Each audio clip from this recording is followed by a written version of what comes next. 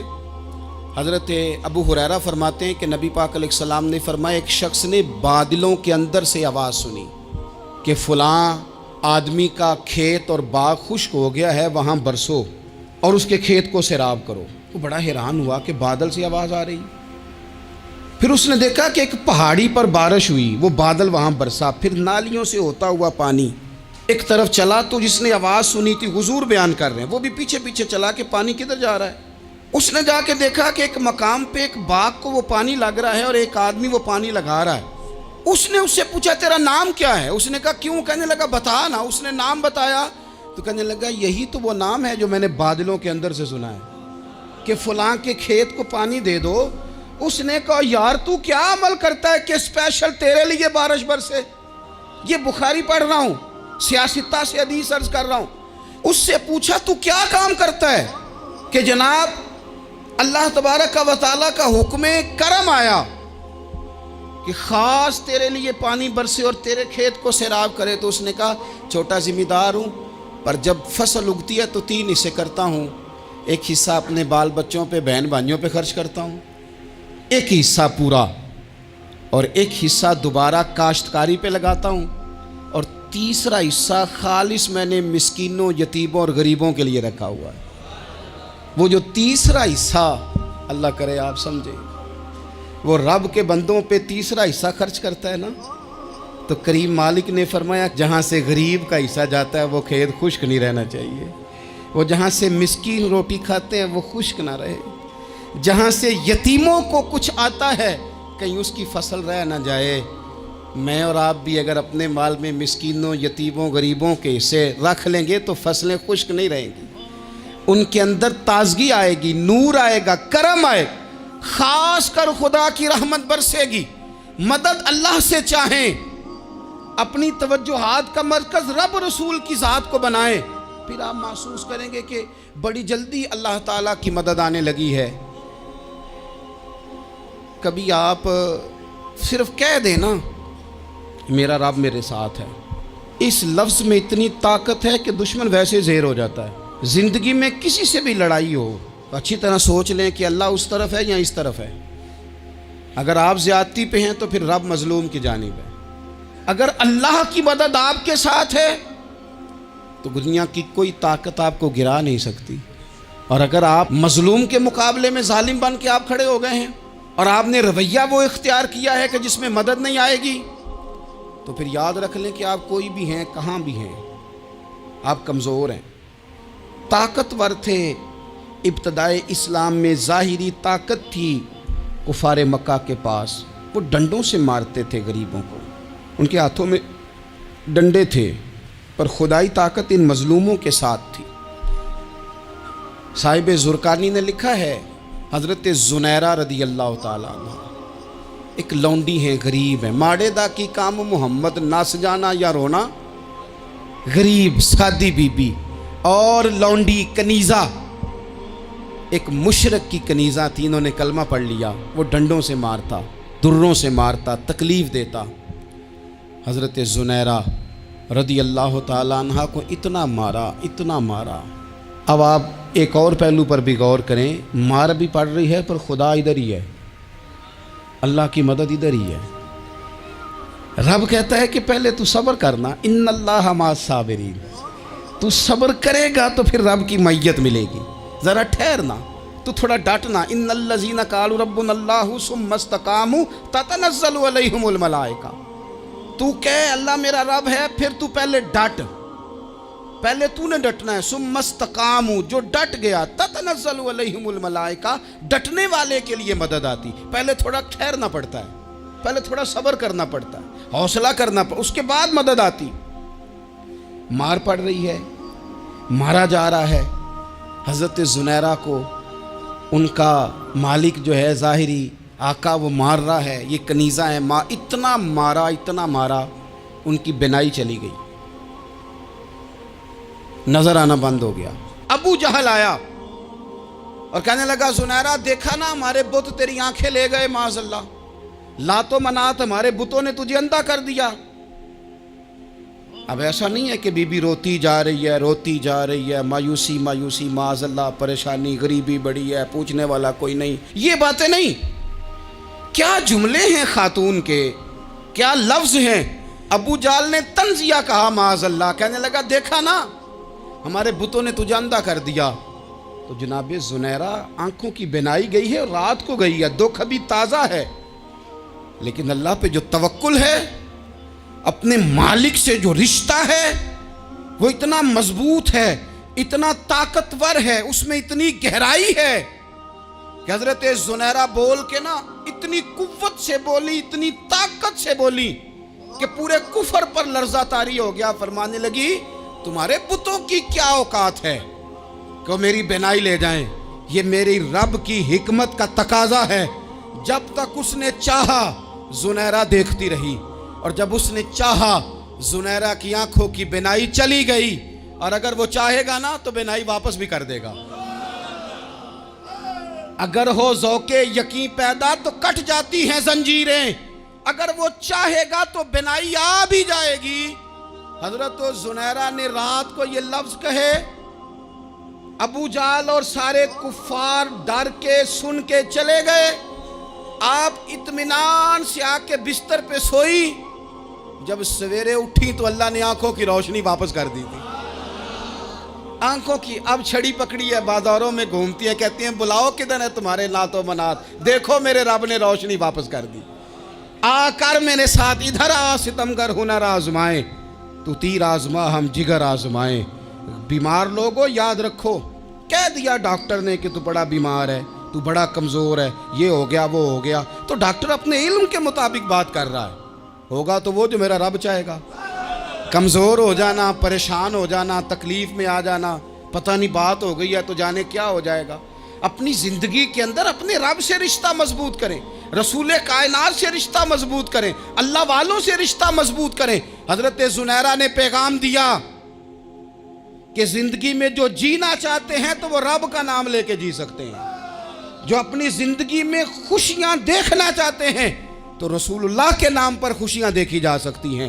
توکل کی بنیاد پر بندہ خوشیاں لے سکتا ہے، اور اگر انسان میں توکل نہیں ہے تو پھر وہ اس کالے جادو سے بھی ڈر رہا ہے، وہ نیلے سے بھی ڈر رہا ہے، وہ پیلے سے بھی ڈر رہا ہے، وہ فلانے سے بھی ڈر رہا ہے، وہ میرے خلاف فلانا رشتہ دار سازش کر رہا ہے تو ڈر رہا ہے، فلانا میرے بارے میں یہ کر رہا ہے تو ڈر رہا ہے، وہ پتہ نہیں دنیا ادھر ہو جائے گی تو کیا ہو جائے گا، اٹھ باندھ کمر کیوں ڈرتا ہے، پھر دیکھ خدا کیا کرتا ہے۔ تو اس ساری گفتگو کا نچوڑ آپ کو یہ عرض کیا ہے، سب سے پہلے تو یہ کہ میدانوں میں مدد بھی اللہ کی، رزق میں مدد بھی اللہ کی، فصلیں خشک ہوں تو مدد پھر بھی اللہ کرے، تو پھر ساری مدد، اور اگر انسان بیمار ہو تو پھر بھی مدد اللہ کی۔ تو اپنے اللہ کی جانب توجہ کو بڑھائیں، آپ اللہ سے مدد کے سوالی بنیں۔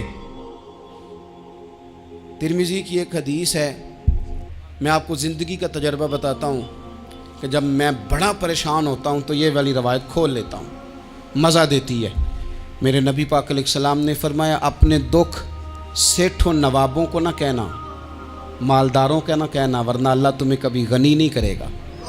فرمایا اپنے دکھ اپنے رب کی بارگاہ میں عرض کرنا، جلدی کرے یا دیر سے کرے اللہ تمہیں لوگوں سے بے نیاز کر دے گا، اللہ تمہیں غنی کر دے گا۔ رات کو بیٹھو نا اس کی بارگاہ، اسے دکھڑے سناؤ، چھوٹی چھوٹی باتیں۔ حضور نے فرمایا نمک بھی مانگو تو رب سے مانگو، چھوٹی چھوٹی بات سے شروع کرو نا۔ جب بندہ شروع کرتا ہے نا چھوٹی چھوٹی چیزیں تو بڑی ساری چیزیں یہ اس طرح ہوتا ہے جیسے بندہ رب سے گفتگو کر رہا ہے، مالک مجھے یہ چاہیے، مالک میں یہاں کمزور ہوں، اللہ میں یہاں پریشان ہوں۔ آپ یہ کر کے تو دیکھیں، لمبی لمبی دعائیں مانگ کے تو دیکھیں، اس کے حضور جوڑ کے تو دیکھیں، آپ دیکھیں گے راحت کتنی ہے، سکون کتنا ہے۔